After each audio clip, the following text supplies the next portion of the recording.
There is a specific kind of person, you have encountered them probably only a few times in your life, who handles disrespect in a way that does something strange to the person delivering it. The person who disrespects them doesn't feel victorious, they feel smaller. And the person who was disrespected appears to have not registered it at all. What is happening there? Because it isn't just confidence. Confidence you can fake. It isn't just indifference.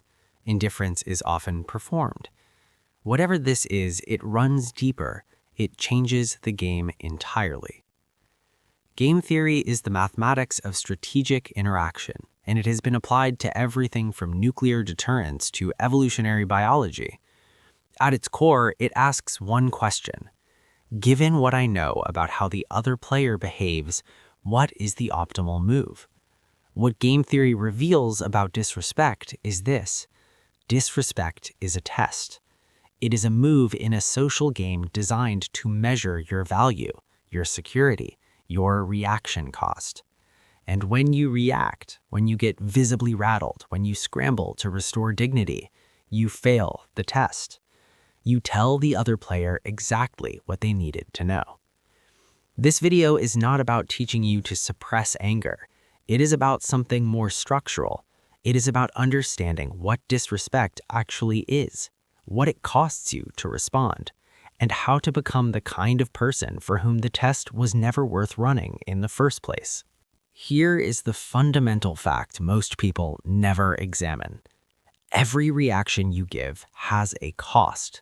Not a moral cost, not an emotional cost, an informational cost. When you react to disrespect, even once, even mildly, you have just transmitted data. You have told the room who you are when pressured. You have shown the other player where your line is, what crosses it, and how much energy they can extract from you.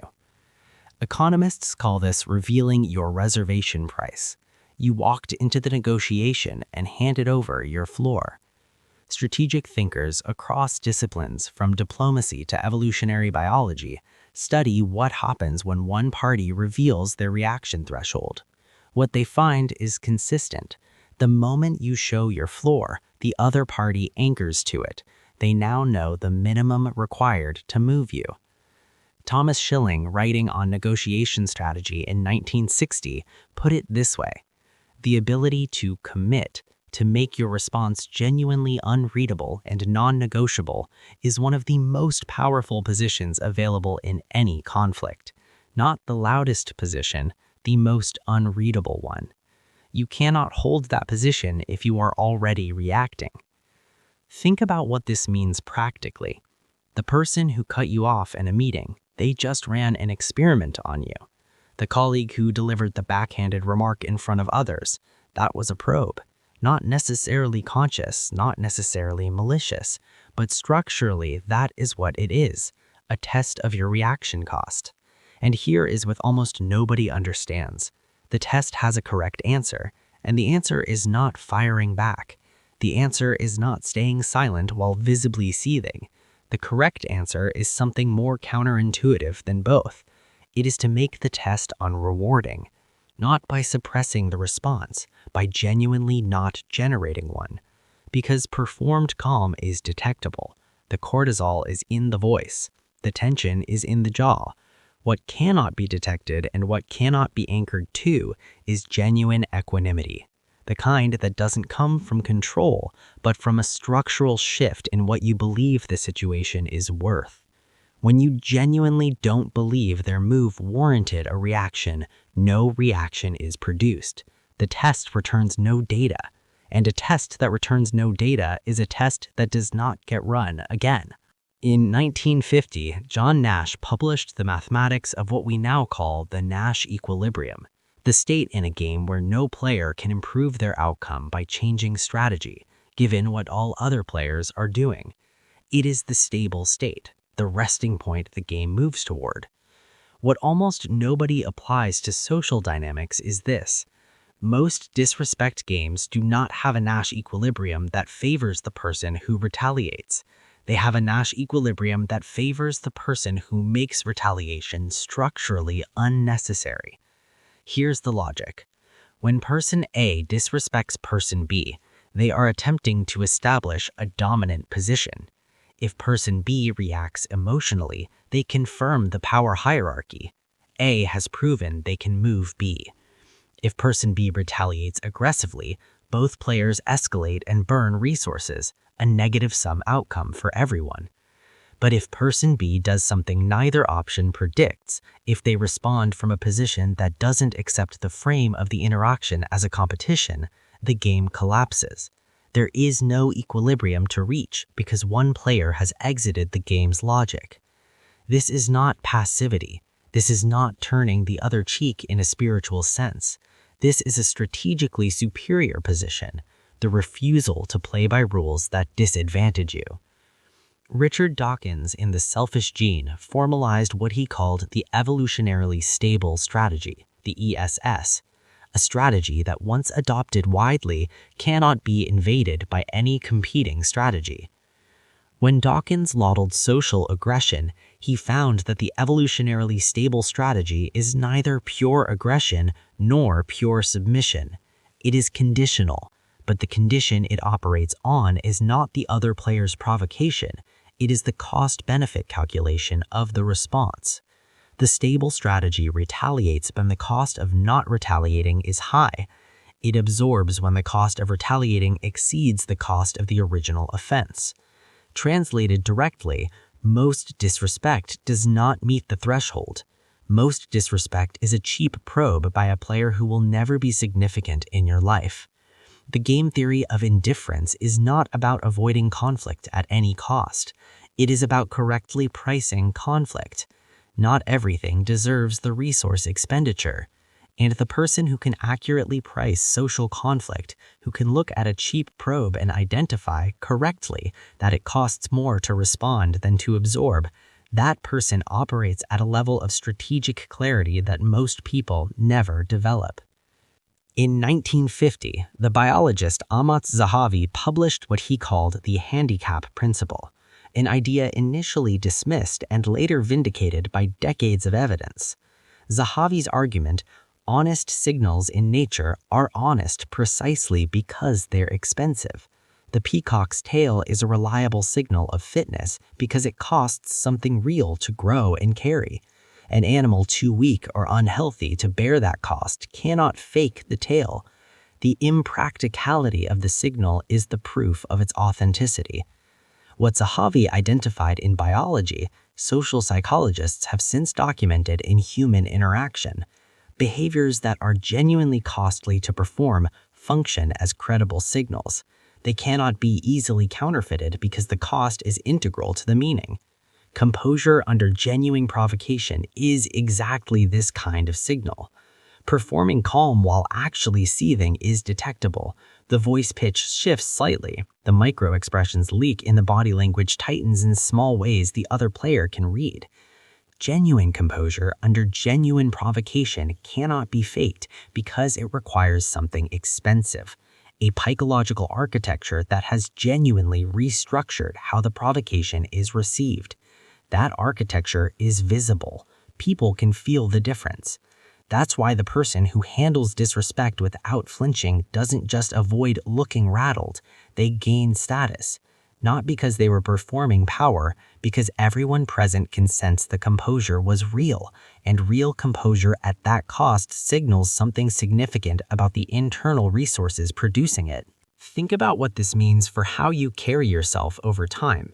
Every time you stay composed when most people wouldn't, every time you absorb a slight without visible reaction, every time you leave an argument without needing the last word, you are making a costly signal.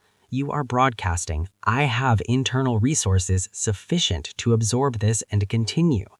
That signal lands. It lands with the person who disrespected you. It lands with everyone who witnessed the exchange. It lands in ways that a sharp comeback never can, because a sharp comeback is cheap. Anyone can produce one.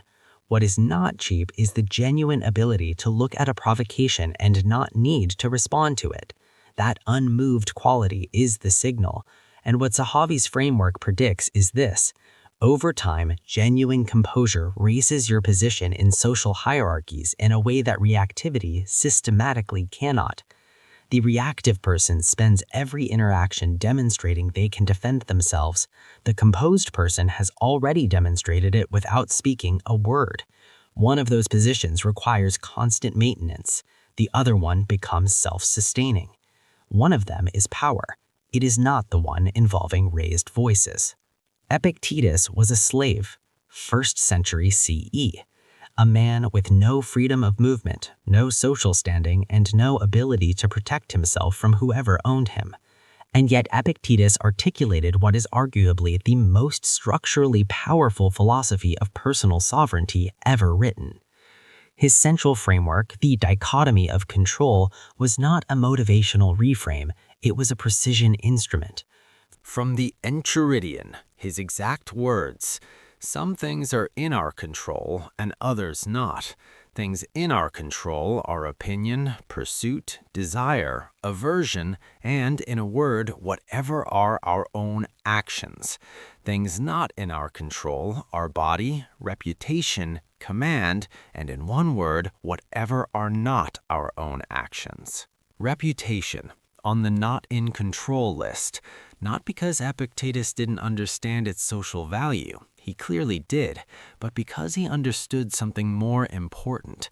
The moment you treat reputation as something to be defended reactively, you have transferred control of your psychological state to whoever has decided to threaten it. You have given your enemy the keys to your house. Epictetus lived in conditions where someone could cause him physical harm on a whim. He was not describing Zen detachment as a luxury. He was describing the only freedom available to a man in chains, the freedom to govern what happened inside the territory he actually owned. What Epictetus is offering is not an emotional tool. It is a structural redesign of your operating system. Most people respond to disrespect as though their inner state is an automatic output of external input. Someone says something cruel, you feel rattled. You react, as though that sequence is physics. Epictetus is telling you there is a gap in that sequence, and that gap is the most important real estate in your entire psychology. The Stoics called it the hegemonikon, the ruling faculty, the capacity that stands between stimulus and response. Viktor Frankl, 19 centuries later, rediscovered this exact idea in a concentration camp. His words, "Between stimulus and response, there is a space.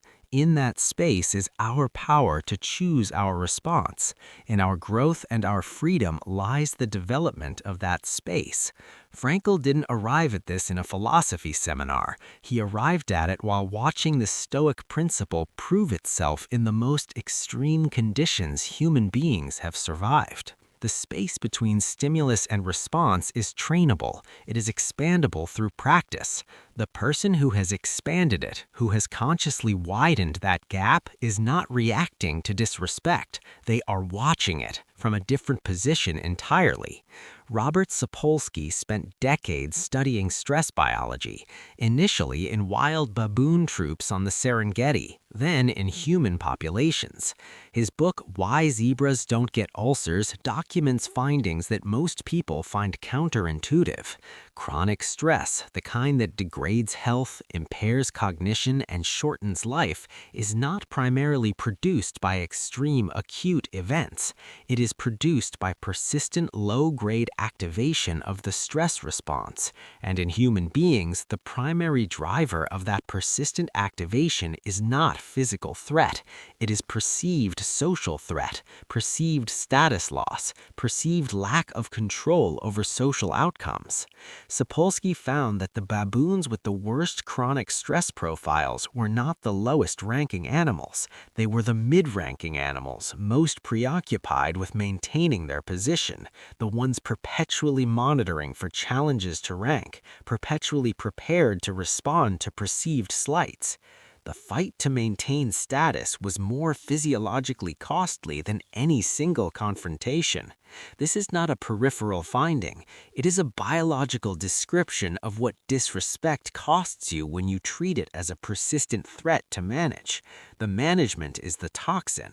Every time you rehearse the slight, replay the conversation, plan the comeback, check whether others noticed, you are reactivating the cortisol response, not the original event, your management of the original event.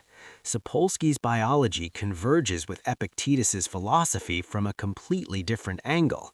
2,000 years apart, using entirely different methods, they arrived at the same structural conclusion. Your system is not built to process status threats indefinitely. It is built for acute response, followed by recovery. When you make every disrespect a status threat requiring ongoing management, when you build an internal monitoring architecture that watches for slights and prepares defenses, you have set your own stress biology against you. The person who ran the test is gone, the exchange is over, but your cortisol remains elevated for hours. Your sleep quality degrades, your decision quality the following day drops, your emotional reactivity increases, making you more vulnerable to the next probe. Sapolsky documented in the animals with the lowest chronic stress profiles, they were not the highest ranking, they were the animals with the most stable internal sense of their own position, independent of whether external circumstances confirmed it. Animals who did not need perpetual external validation to maintain coherence. Animals who had, in evolutionary terms, internalized their standing enough that it required no constant defense. That psychological architecture, internally anchored, not dependent on external confirmation, is exactly what the unbothered person has built. It is not a personality type, it is a biological protection operating as social strategy. Here is something most frameworks about composure skip because it is uncomfortable. Many people cannot simply decide to be unbothered, not because they lack discipline or philosophical understanding, because their nervous system has a different program running. Peter Walker, a trauma therapist with decades of clinical work, identified what he called the fourth trauma response, beyond fight, flight, and freeze, fawn. The fawn response is the adaptive strategy of someone who learned, usually early, that their safety depended on correctly reading and managing the emotional states of people around them. Not fighting, not fleeing, appeasement, management, making sure the other person did not escalate. From the inside, the fawn response feels like social skill. It presents as conflict avoidance, heightened sensitivity to others' moods, extreme alertness to relational temperature, but its underlying function is threat management, and it operates from the nervous system level, not from conscious choice. When a person with a well-established fawn response encounters disrespect, they don't just feel a mild social sting. Their nervous system treats the disrespect as a survival-level threat. The cortisol spike, the compulsive need to repair or appease, the hypervigilance about what others think, these are not personality flaws. They are a correctly functioning adaptive system doing exactly what it was trained to do, which means telling that person to simply be unbothered is approximately as useful as telling someone with a continuously triggering fire alarm to just stop noticing the alarm. This matters here because genuine equanimity, the kind Sapolsky documented in low-stress animals, the kind Epictetus was describing, the kind game theory says is strategically dominant, is not available to a nervous system running the fawn program at full capacity. You cannot reason your way to genuine composure when your threat detection system is calibrated to treat social disapproval as danger. The prerequisite work is somatic, not philosophical. Nervous system regulation through practices that directly downregulate sympathetic activation, extended exhales, cold exposure, vagal stimulation, safe relational experience that accumulates over time.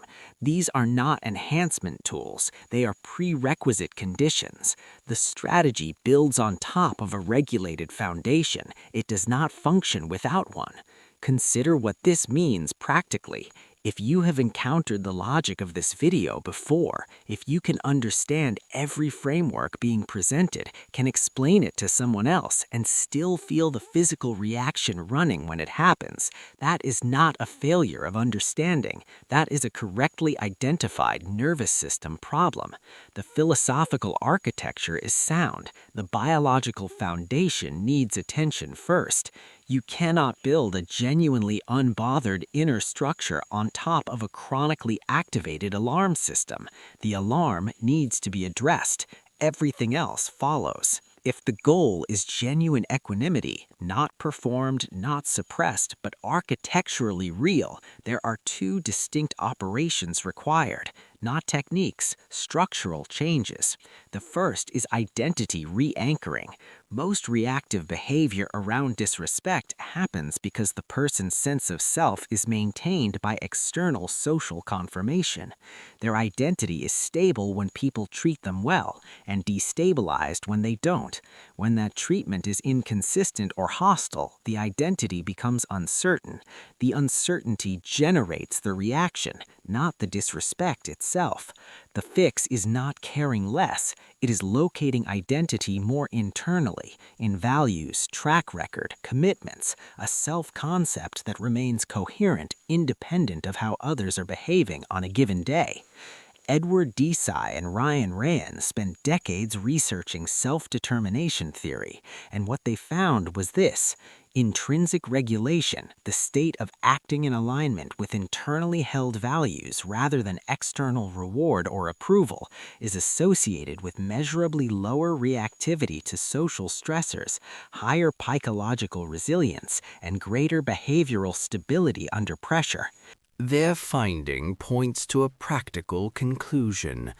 Identity anchored internally is structurally less reactive, not because the person cares less about how things go, because their sense of who they are doesn't require every interaction to go favorably in order to remain coherent. The second operation is the adversarial reframe. Epictetus practiced this. Marcus Aurelius built his meditations around variations of it. The operation works like this. Take the event that would normally produce a reactive response and reconstruct what it structurally is, not what it feels like. Someone disrespects you in a meeting. The reactive frame is, I have been threatened, my standing is at risk, I must respond or absorb a loss. The adversarial reframe is, this person just ran a low-cost probe and revealed exactly how they handle uncertainty. I now have information I didn't hold before. They have shown something about themselves. Nothing about me has changed.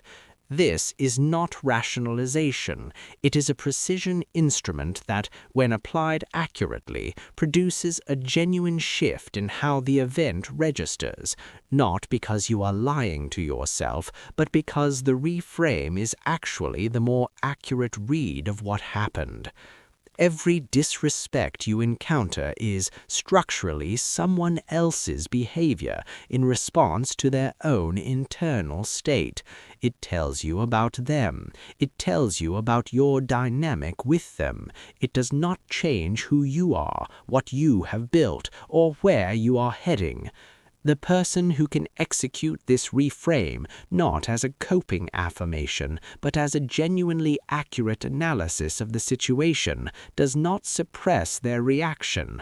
They simply don't generate one, because there is nothing structurally to react to. The disrespect arrived at a territory where it has no purchase, and that is the entire game theory of Unbothered. Let me leave you with the frame that holds all of this together. Disrespect is a move in a game. Every game has rules and structures. The rules of the disrespect game are: the player who reacts loses information. The player who escalates burns resources. The player who exits the game's logic entirely reaches a position no strategy can touch. You have spent most of your life being trained to react by social conditioning, by biology, by every system that benefits from your emotional responsiveness. Becoming unbothered is not an act of suppression, it is an act of reconstruction. You are rebuilding the internal architecture so that the game no longer has a functional hook in you. Epictetus understood this from a prison cell. Sapolsky proved it in a baboon troop on the Serengeti. Nash mapped it in the mathematics of strategic interaction. They were all describing the same structural reality. The person who has genuinely internalized their own position, who does not need external events to confirm what they already know about themselves, that person cannot be moved by anyone who doesn't have real standing to move them. That is not a mood you maintain. That is a structure you build. One adversarial reframe at a time. One moment of choosing to observe rather than respond. One decision to let the test return no data. Until the structure becomes solid enough that the tests stop being initiated. Not because you have intimidated anyone, because you have become the kind of target that isn't worth the attempt.